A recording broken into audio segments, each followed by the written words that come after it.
Right, so we're looking at perpendicular lines. Right, what are perpendicular lines? Okay, perpendicular lines, as you can see here, are lines that intersect at right angles. So it's exactly a straight cross.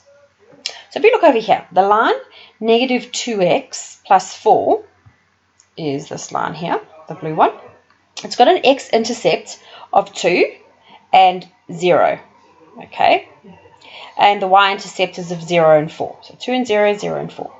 If these points are rotated, so if you pick them up and you drop them 90 degrees, move them that way, 90 degrees anti-clockwise about the origin, so it would be that way, or it could be that way, because it's 90 degrees, they'll be positioned at, over here, 0, 2, and negative 4, 0. So basically, this gives us a perpendicular line.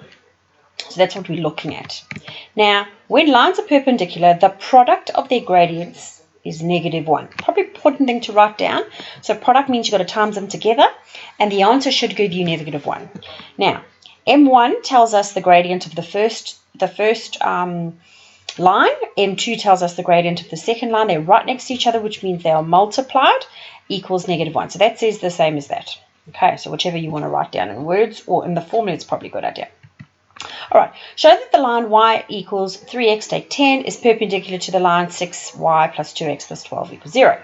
So first thing, same as the other one, rearrange both the equations using the inverse to get y equals mx plus b. That's what you're wanting to get for each one.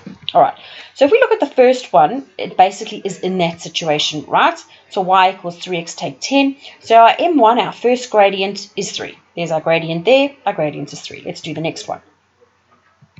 So we've got 6y plus 2x plus 12. We'll put our 6y on this side, shove our 2 on this side, makes it negative 2, take 12, divided by 6. And we're left with y is equal to negative a third x, take 2. So our m2 is negative a third. Now what do we have to do? Remember, we have to times them together. So we've got m1 and we've got m2. Let's times them together. 3 times a third gives us negative 1. So therefore, the lines are perpendicular.